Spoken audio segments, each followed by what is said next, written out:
Hi friends, PSC ബിഗിനേഴ്സിലേക്ക് അവർക്കും സ്വാഗതം. ഇന്ന് നമ്മൾ പഠിക്കാൻ പോകുന്നത് മാത്സിലെ അരിത്തമെറ്റിക് പ്രോഗ്രഷൻ അല്ലെങ്കിൽ സമാന്തര ശ്രേണിയാണ്. അപ്പോൾ ഇന്നത്തെ ക്ലാസ്സിൽ നമ്മൾ പഠിക്കുക സമാന്തര ശ്രേണി എന്താണ്, അതിലുള്ള മെയിൻ ഇക്വേഷൻസ് എങ്ങനെയാണ് ഡിറൈവ് ചെയ്തത് എന്നതിനെ കുറിച്ചാണ് ഈ ക്ലാസ്സിലുള്ളത്. അടുത്ത ക്ലാസ്സിലും അതിൻ്റെ അടുത്ത ക്ലാസ്സിലും, ഇനി ഇതിൻ്റെ മൊത്തം 3 ക്ലാസ്സാണ്. ബാക്കിയുള്ള 2 ക്ലാസ്സുകളിൽ നമ്മൾ എന്ത് പഠിക്കും, നമ്മൾ എങ്ങനെയാണ് ക്വസ്റ്റ്യൻസ് വരിക, അതിൻ്റെ ക്വസ്റ്റ്യൻസ് എങ്ങനെയാണ് സോൾവ് ചെയ്യുക എന്നുള്ളത് നമ്മൾ അടുത്ത ക്ലാസ്സുകളിൽ പഠിക്കുന്നതായിരിക്കും.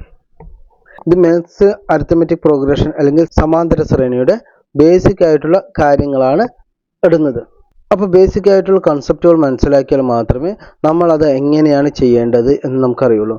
അതില്ലാതെ നമ്മളിപ്പോൾ ഒരുപാട് ഇക്വേഷൻസ് പഠിച്ചു വയ്ക്കണം, നമ്മൾ ഒരുപാട് ഇക്വേഷൻസ് കാണാതെ പഠിച്ചു, നമ്മൾ അത് എക്സാം ഹാളിലെത്തിയാൽ നമുക്ക് പെട്ടെന്ന് മറന്നു പോകാൻ ചാൻസ് ഉണ്ട്. അതേസമയം നമ്മൾക്ക് ചില മാത്സിൻ്റെ പോർഷൻസ് എങ്ങനെയാണെന്ന് വെച്ചാൽ നമുക്ക് ഈസി ആയിട്ട് തന്നെ എക്സാം ഹാളിൽ വെച്ചിട്ടും നമുക്ക് ആ ഇക്വേഷൻസ് ഡിറൈവ് ചെയ്യാൻ പറ്റും.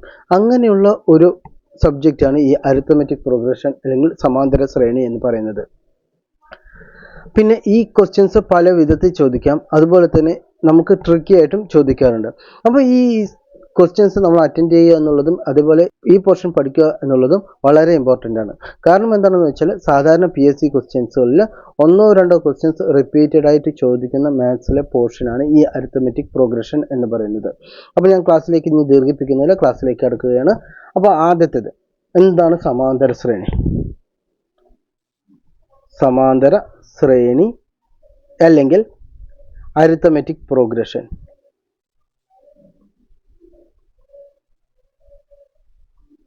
അല്ലെങ്കിൽ AP. അതെന്താണ് പറയുന്നത്?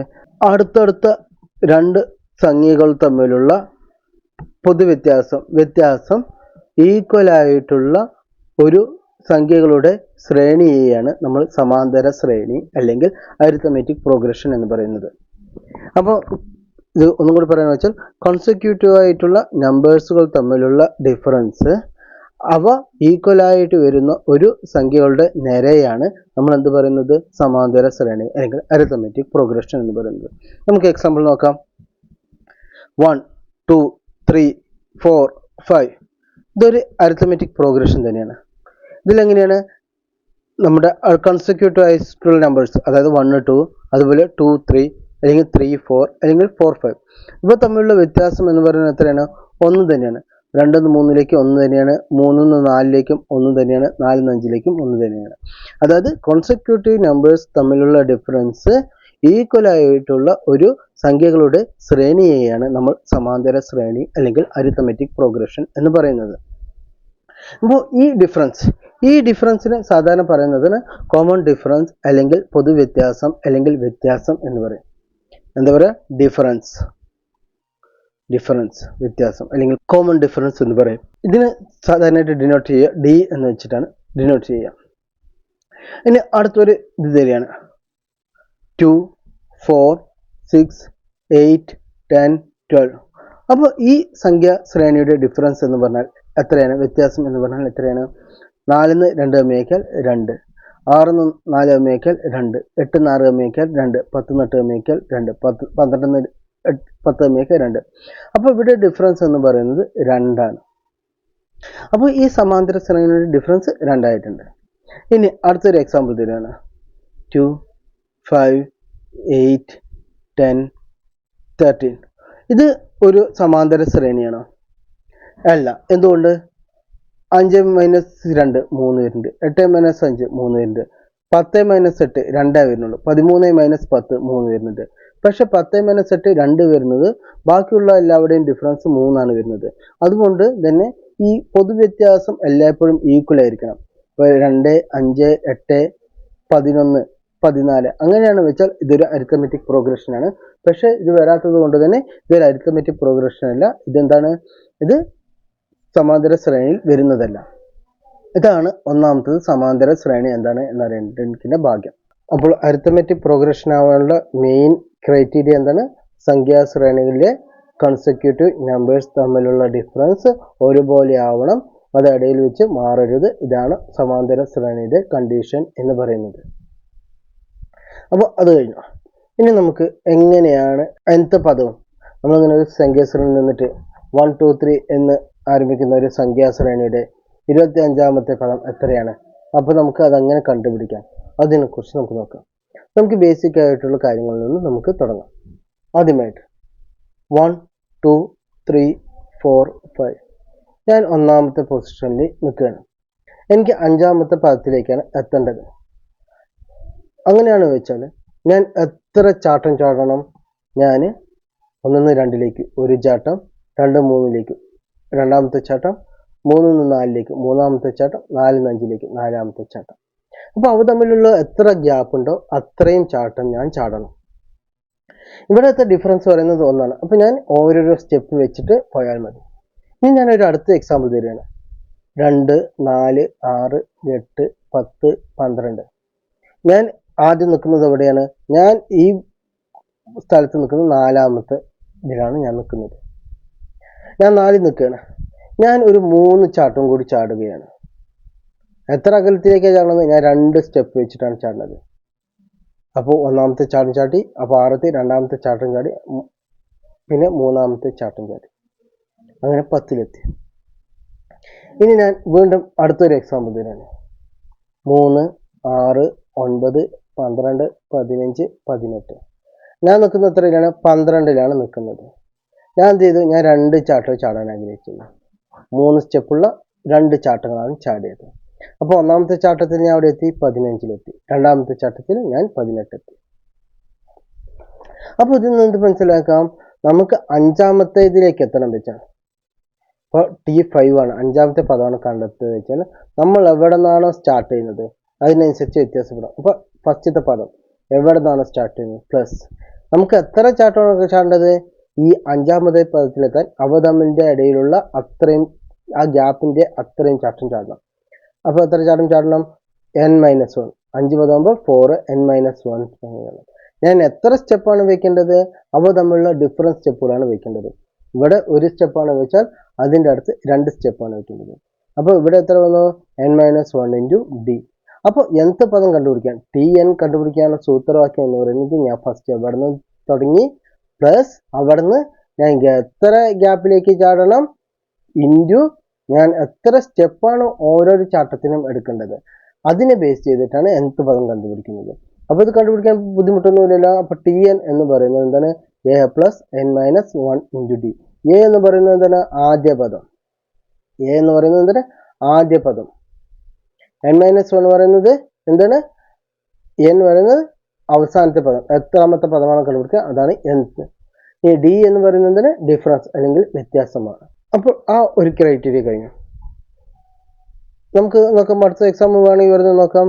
4 8 12 16 20 24 28 32 ഇങ്ങനെയുള്ള സമാന്തര ശ്രേണി ഇതാവാണ്. എനിക്കതിൽ 8ാമത്തെ പദം കാണണം. ഞാൻ 4ലാണ് നിൽക്കുന്നത്.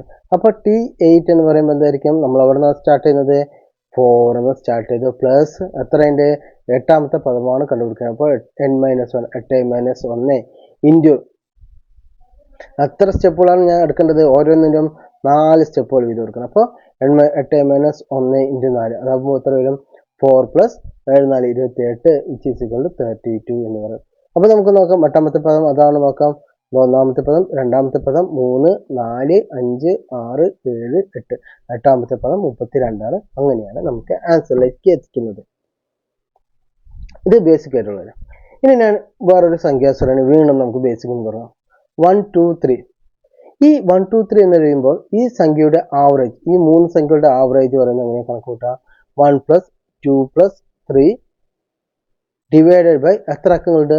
3 അക്കങ്ങളുണ്ട്. അതായത് എത്ര വരും? 3 2 5 1 6/3 വരും. അതായത് 6/3, അതായത് 2 വരും. ക്ലിയർ ആണല്ലോ. ഇനി ഞാൻ ഇതേ സംഖ്യ ഞാൻ എന്ത് എഴുതി? ഞാൻ ഈ 2ന്റെ ബേസിലേക്ക് എല്ലാം മാറ്റിയാണ്. അപ്പോൾ 1ന് ഞാൻ എന്ത് ചെയ്തു? 2 - 1 എന്ന് എഴുതി. പ്ലസ് 2ന് എന്ത് എഴുതി? 2 എന്ന് എഴുതി. ഈ 3ന് എന്ത് എഴുതി? 2 + 1 എന്ന് എഴുതി. ഡിവൈഡഡ് ബൈ 3 എന്ന് എഴുതി കൂടെ എഴുതാം. അപ്പോൾ എന്ത് വരും? ഈ -1ഉം +1ഉം ക്യാൻസൽ ആയി. അപ്പോൾ 2 + 2 + 2/3 എന്ന് വരും. അപ്പോൾ 3 2നെ നമുക്ക് എന്ത് എഴുതാം? 3 × 2/3 എന്ന് എഴുതാം. അതായത് 2 എന്നുള്ള ആൻസർ വരും. അപ്പോൾ ഞാൻ ഇങ്ങനെ ഓഡ് നമ്പർ ഓഫ് ടേംസ് എടുക്കണം. അപ്പോൾ 1 2 3 ഓഡ് നമ്പർ ഓഫ് ടേംസ് ആണ്. 3 അക്കങ്ങളാണുള്ളത്. അതുകൊണ്ട് 1 2 3 ഓഡ് നമ്പർ ഓഫ് ടേംസ് എടുക്കണം. ഇനി 1 2 3 4 5 എടുക്കണം. 5 അക്കങ്ങളുള്ള ഓഡ് നമ്പർ ഓഫ് ടേംസ് എടുക്കുന്ന അക്കങ്ങൾ എടുക്കണം. അപ്പോൾ 5 നമ്പർ ഓഫ് ടേംസ് എടുത്തിട്ടുണ്ട്. അപ്പോൾ ഇതിലെങ്ങനെ വരും? ഇതിൻ്റെ ആവറേജ് എന്ന് പറയുന്നത് എന്തായിരിക്കും? 3 ആയിരിക്കും. എങ്ങനെ നമ്മൾ 3ലേക്ക് എത്തി? കാരണം 3 1 കൂട്ടിയാൽ 4, 3 2 കൂട്ടിയാൽ 5. നമ്മൾ 3 2 കമ്മിയാക്കിയാൽ 3 1 കമ്മിയാക്കിയാൽ 2, 3 2 കമ്മിയാക്കിയാൽ 1. ഇവിടെ നമ്മൾ മേലെ 5ലേക്ക് എത്താൻ പറ്റുന്ന രണ്ട് അക്കങ്ങൾ കൂട്ടേണ്ടത് അതേ ഇത് നമ്മൾ എന്ത് ചെയ്ത് 1ലേക്ക് എത്താൻ വേണ്ടി 2 കമ്മിയാക്കി. അപ്പോൾ ഈ -2ഉം ഈ +2ഉം നമ്മൾ ക്യാൻസൽ ആവും. അതുപോലെ തന്നെ 3 -1 ചെയ്താൽ 2 എത്തി. അതുപോലെ 3 +1 ചെയ്താൽ 4 എത്തി. ഈ +1ഉം ഈ -1ഉം ക്യാൻസൽ ആവും. അപ്പോൾ ഇതുപോലെ എഴുതുകയെന്ന് വെച്ചാൽ നമ്മൾ എന്ത് എഴുതും? 3 - 2 + 3 - 1 + 3 + 3 + 1 + 3 3 + 2. ഈ +2ഉം -2ഉം ക്യാൻസൽ ആവും. ഈ -1 ഈ +1ഉം ക്യാൻസൽ ആവും. ബാക്കി വരുന്നത് എത്രയാണ്? 5 × 3/5 വരും. അപ്പോൾ എത്ര വരും? 3 ആയിരിക്കും ഇതിൽ വരിക. ഇനി ഇത് നമ്മൾ അടുത്തെടുക്കണം. 2 4 6 8 10 12 14. അപ്പോൾ ഇതിൽ 7 അക്കങ്ങളുണ്ട്. അപ്പോൾ ഈ 7 അക്കങ്ങളുടെ ഉള്ള അല്ലെങ്കിൽ ഓഡ് നമ്പർ ഓഫ് ടേംസ് ഉള്ള ഈ സംഖ്യാശ്രേണിയുടെ ആവറേജ് എന്ന് പറയുന്നത് എത്രയാണ്? 8 ആണ്. അതായത് 4ാമത്തെ പദമാണ് 7 അക്കങ്ങളുള്ള സംഖ്യയുടെ ഓഡ് നമ്പർ ഓഫ് ടേംസിന്റെ മിഡിൽ എന്ന് പറയുന്നത് എന്തായിരിക്കും? 7 + 1/2, അതായത് 4ാമത്തെ പദമായിരിക്കും. 8/2 അതായത് 4ാമത്തെ പദമായിരിക്കും മിഡിൽ എന്ന് പറയുന്നത്. അപ്പോൾ 8 ആണ് 4ാമത്തെ പദം. അത് തന്നെയായിരിക്കും ആ സംഖ്യാശ്രേണിയുടെ ആവറേജ് എന്ന് പറയുന്നത്. ഇനി ഞാൻ അടുത്തൊരു സംഖ്യ എടുക്കുകയാണ്. ഇപ്പോൾ 7 അക്കങ്ങൾ എടുത്തു. ഇനി ഞാൻ 9 അക്കങ്ങൾ എടുക്കുകയാണ്. നമുക്ക് എന്ത് ചെയ്യാം? 3ന്റെ സംഖ്യ എടുക്കാം. 3 6 9 12 15 18 21 24 27 1 2 3 4 5 6 7 8 9 സംഖ്യകൾ എടുക്കാം. അപ്പോൾ ഈ 9 സംഖ്യകളാകുന്ന സമയത്ത് അതിൻ്റെ മിഡിൽ ടേം ഏതായിരിക്കും? 9 + 1/2 10/2 5ാമത്തേതായിരിക്കും ഇതിൻ്റെ മിഡിൽ സംഖ്യ എന്ന് പറയുന്നത്. അപ്പോൾ എന്താണ്? 1 2 3 4 5 15 ആണ്. അപ്പോൾ ഈ 15 ആയിരിക്കും ഇതിൻ്റെ ആവറേജ് എന്ന് പറയുന്നത്. ഇതാണ് ബേസിക് ആയിട്ടുള്ള കൺസെപ്റ്റ്. എന്തുകൊണ്ട് 15 ബേസിക് ആയി? കാരണം 15 ഇപ്പുറത്തേക്ക് കൂട്ടുന്ന അതേ സംഖ്യകൾ തന്നെ 15 എത്തിലേക്കാൻ വേണ്ടി അത്രയും സംഖ്യകൾ കമ്മിയാക്കിയിട്ടുണ്ട്. അതായത് റൈറ്റ് സൈഡിൽ എത്ര സംഖ്യകൾ 15 കൂടെ കൂട്ടിയിട്ട് എഴുതുന്നുണ്ടോ അത്രയും സംഖ്യകൾ തന്നെ 15 കമ്മിയാക്കിയിട്ട് ഈ ലെഫ്റ്റ് സൈഡും എഴുതുന്നുണ്ട്. അതുകൊണ്ട് തന്നെ ആവറേജ് എന്ന് പറയുന്നത് മിഡിലായിട്ടുള്ള സംഖ്യയായിരിക്കും. അത് ക്ലിയർ ആണല്ലോ. ഇനി അടുത്ത കാര്യം പറയാൻ പോകുന്നത്, നമ്മളൊരു സംഖ്യാശ്രേണിയുടെ ആവറേജ് കിട്ടുകയാണ്. ഈ ആവറേജിനെ into number of terms n കൊണ്ട് ചെയ്ത് എന്ത് ചെയ്യും? ഈ സംഖ്യയുടെ മൊത്തം സംഖ്യയുടെ തുക കിട്ടും. എല്ലാവർക്കും അറിയാവുന്നതാണല്ലോ. നമ്മളൊരു സംഖ്യാശ്രേണി എഴുതി അതിൻ്റെ ആവറേജ് കണ്ടെത്തി ആ ആവറേജിൽ കണ്ടെത്തിയതിന് ശേഷം അതിൽ എത്ര നമ്പർ ഓഫ് ടേംസ് ഉണ്ടോ അതുകൊണ്ട് ഈ ആവറേജിനെ ഗുണിച്ചാൽ എന്ത് സംഭവിക്കും? നമുക്ക് ടോട്ടലിൻ്റെ സമ്മ് കിട്ടും. അതെല്ലാവർക്കും ക്ലിയർ ആണല്ലോ. ഇനി അപ്പോൾ നമുക്ക് മനസ്സിലായി ആവറേജിൻ്റെ n സമ്മ് കിട്ടും. ഇനി നമ്മൾ ഒരു സമാന്തര ശ്രേണി തന്നിരിക്കുകയാണ്, ഓഡ് നമ്പർ ഓഫ് ടേംസ് തന്നിരിക്കുകയാണ്. അപ്പോൾ ആ സമാന്തര ശ്രേണിയുടെ സമ്മ് എന്ന് പറയുന്നത് എത്രയായിരിക്കും? സമ്മ് എന്ന് പറയുന്നത് n ഇൻറ്റു മിഡിലുള്ള സംഖ്യ n ഇൻറ്റു tm ആയിരിക്കും വരുന്നത്. ക്ലിയർ ആണല്ലോ. ഞാൻ നേരത്തെ പറഞ്ഞ പോലെ തന്നെ ഇനി ഇതിലൊരു അഡീഷണൽ ആയിട്ടൊരു കാര്യം പറയണം. ഞാനിവിടെ രണ്ടാമത്തെ എക്സാമ്പിൾ നോക്കണം. ഇവിടെ ഞാൻ നോക്കി 8 + 2 എന്ത് വരുന്നു? 10 വന്നു. അതായത് 8 - 2 6 വന്നു. ഈ -2ഉം +2ഉം ക്യാൻസൽ ആകുമല്ലോ. ഇനി ഞാൻ ഈ രണ്ട് തുകകൾ കൂട്ടിയിട്ട് അവയെ 2 കൊണ്ട് ഹരിച്ചാൽ എനിക്ക് ആവറേജ് കിട്ടില്ലേ? ആവറേജ് കിട്ടും. ഇനി ഈ രണ്ട് സംഖ്യകൾ തമ്മിൽ കൂട്ടി എന്നിട്ട് ഞാൻ ആവറേജ് എടുത്താലും അതേപോലെ കിട്ടില്ലേ? കിട്ടും. ഇനി ഞാൻ ഫസ്റ്റ് സംഖ്യയും ലാസ്റ്റ് സംഖ്യയും കൂട്ടുകയാണ്, എന്നിട്ട് അതിനെ 2 കൊണ്ട് ഡിവൈഡ് ചെയ്താൽ ആവറേജ് കിട്ടില്ലേ? കിട്ടും. കാരണം എന്താണെന്ന് വെച്ചാൽ ഇവയുടെ കോമൺ ഡിഫറൻസ് എല്ലാം ഒരുപോലെയാണ്. അതുപോലെ തന്നെ മിഡിൽ നിന്ന് ഈ ഭാഗത്തിലേക്ക് കമ്മിയാക്കുന്ന സമയത്ത് ലെഫ്റ്റ് സൈഡിൽ കമ്മിയാക്കുന്ന അതേ സംഖ്യകളാണ് നമ്മൾ റൈറ്റ് സൈഡിൽ കൂട്ടുന്നത്. അതുകൊണ്ട് തന്നെ ഓർഡർ നമ്പർ ഓഫ് ടേംസ് എടുക്കുകയാണ് എന്ന് വെച്ചാൽ നമ്മൾ എന്ത് സംഭവിക്കും? സം എന്ന് പറയുന്നത് എന്ത് ചെയ്യണം? ആവറേജ് കണ്ടുപിടിക്കണം. ആവറേജ് കണ്ടുപിടിക്കാൻ എന്തായിരുന്നു? ഒന്നില്ലെങ്കിൽ മിഡിലുള്ള term into number of terms കണ്ടുപിടിക്കാം. ഇനി രണ്ടാമത്തെ മെത്തേഡ് എന്ന് പറഞ്ഞാൽ എന്താണ്? ഫസ്റ്റ് താക്കവും ലാസ്റ്റ് താക്കവും കൂട്ടുക. അതിനെ 2 കൊണ്ട് ഡിവൈഡ് ചെയ്ത് എന്ത് വരും? ആവറേജ് കിട്ടും. ഇന്ത്യൻ നമ്പർ ഓഫ് ടേംസ് ചെയ്താൽ നമുക്ക് കിട്ടും. അല്ലെങ്കിൽ എന്ത് ചെയ്യാം? രണ്ടാമത്തെ പദം പ്ലസ് സെക്കൻഡ് ലാസ്റ്റ് ടേം അവ തമ്മിൽ കൂട്ടിയിട്ട് അവയെ 2 കൊണ്ട് ഹരിച്ചാൽ ആവറേജ് കിട്ടും. ഇന്ത്യൻ നമ്പർ ഓഫ് ടേംസ് ചെയ്താൽ സമ്മ് കിട്ടും. ഇങ്ങനെ നമുക്ക് ചെയ്യാലോ. അപ്പോൾ S is equal to T1 plus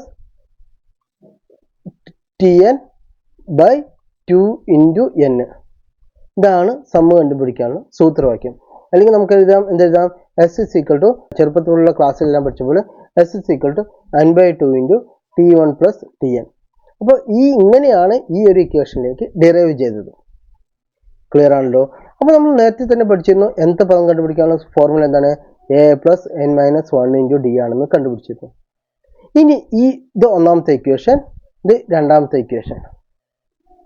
ഇനി ഇതേ ഇക്വേഷൻ നമ്മൾ ഇതിൽ അപ്ലൈ ചെയ്യണം. അപ്പോൾ നമ്മൾ എന്താ കണ്ടുപിടിച്ചത്? S is equal to n by 2 into T1 plus T എന്ന് കണ്ടുപിടിച്ചു. ഒന്നാമത്തെ ഇക്വേഷൻസ് ആയിട്ട് എടുത്തു. രണ്ടാമത്തെ ഇക്വേഷൻ T എന്ന് കണ്ടുപിടിക്കാനുള്ള സൂത്രവാക്യം എന്ന് പറയുന്നത് എന്താണ്? a plus n minus 1 into d ആണ്. ഇത് രണ്ടാമത്തെ ഇക്വേഷൻ ആണ്. ഈ രണ്ടാമത്തെ ഇക്വേഷൻ ഒന്നാമത്തെ ഇക്വേഷൻ എടുക്കുമ്പോൾ എന്താകും? S is equal to n by 2 into T1 plus T എന്താണ്? a plus n minus 1 into d. ഈ T1 എന്നുള്ള പദവും a തന്നെയല്ലേ? അത് ഫസ്റ്റത്തെ പദമാണ്. ഇതും a ഫസ്റ്റത്തെ പദമാണ്. അപ്പോൾ ഇവ നമ്മൾ കൂട്ടുമ്പോൾ എന്താവും? n by 2 into a plus a, അതായത് 2a. ഞാൻ ഒരുമിച്ച് എഴുതുന്നുണ്ട്. a plus a എന്താവും? 2a ആവും. അപ്പോൾ a plus a 2a plus n minus 1 into d എന്ന് കിട്ടും. അപ്പോൾ ഇങ്ങനെയാണ് ഒരു സമാന്തര ശ്രേണിയുടെ സമ്മ് കണ്ടുപിടിക്കാനുള്ള സൂത്രവാക്യത്തിൽ നമ്മൾ എത്തിയിരിക്കുന്നത്. അപ്പോൾ ഈ മൂന്ന് ഇക്വേഷൻസ് നമ്മൾ മെയിനായിട്ട് പഠിച്ചിരിക്കണം. ഇതാണ് നമ്മുടെ ബേസിക് ആയിട്ടുള്ള തിയറി എന്ന് പറയുന്നത്. അപ്പോൾ എങ്ങനെയാണ് nth പദത്തിലെത്തിയത്, എങ്ങനെയാണ് ഇതിലെത്തിയത് എന്ന് മനസ്സിലായി. ഒരു PSC ക്വസ്റ്റ്യനിൽ ചോദിച്ച ക്വസ്റ്റ്യനാണ്, 25 പദങ്ങളുള്ള ഒരു അരിത്തമെറ്റിക് പ്രോഗ്രഷന്റെ സം എന്ന് പറയുന്നത് എത്രയാണ്? 400 ആണ്. എന്നാൽ 13ാമത്തെ പദം എത്ര? അപ്പോൾ ഇതെങ്ങനെ കണ്ടുപിടിക്കാം? ഇത് കണ്ടുപിടിക്കാൻ എന്താ ചെയ്യേണ്ടത് വെച്ചാൽ നമുക്കറിയേണ്ട ബേസിക് ഫോർമുല എന്ന് പറഞ്ഞാൽ average into number of term is equal to sum ആണ് നമുക്കറിയാം. ഈ ആവറേജ് ഒരു സമാന്തര ശ്രേണിയുടെ ഓഡ് നമ്പർ ഓഫ് ടേംസ് ആണ് വെച്ചാൽ അതിൻ്റെ മിഡിലായിരിക്കാം ആവറേജ് എന്ന് പറയുന്നത്. അപ്പോൾ 25ന്റെ മിഡിൽ എന്ന് പറയുന്നത് എന്താണ്? 25 പ്ലസ് 1/2, അതായത് 26/2, അതായത് 13. 13ാമത്തെ ടേം ആണ് ആവറേജ് എന്ന് പറയുന്നത്. അപ്പോൾ ആ 13ാമത്തെ ടേം ഇൻറ്റു n എത്രയാണ്? നമ്പർ ഓഫ് ടേംസ് തന്നിട്ടുണ്ട്, 25 അക്കങ്ങൾ തന്നിട്ടുണ്ട്. അപ്പോൾ 25 ഈക്വൽ ടു എത്ര വരും? സം വരും, അതായത് 400 വരും. അപ്പോൾ 13ാമത്തെ പദം എത്ര വരും?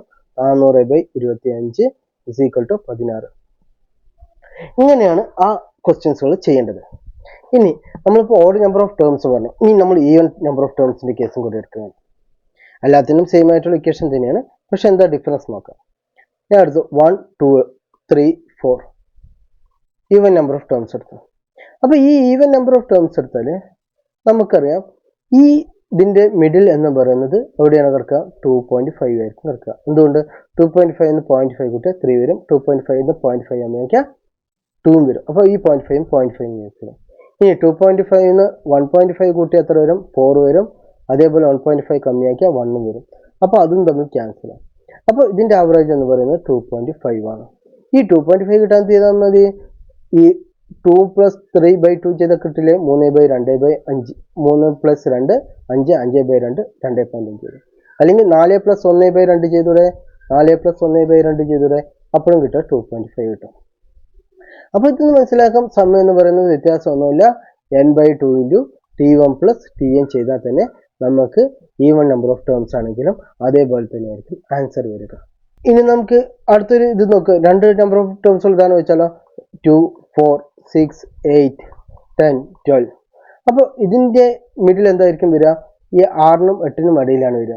ഡിഫറൻസ് 2 ആയതുകൊണ്ട് തന്നെ അതിൻ്റെ പകുതി എന്താണ്? 7 ആയിരിക്കും ഇതിൻ്റെ വരിക. 7 plus 1 8, 7 minus 1 6, 7 plus 3 10, 7 minus 3 4, 7 plus 5 12, 7 minus 5 2.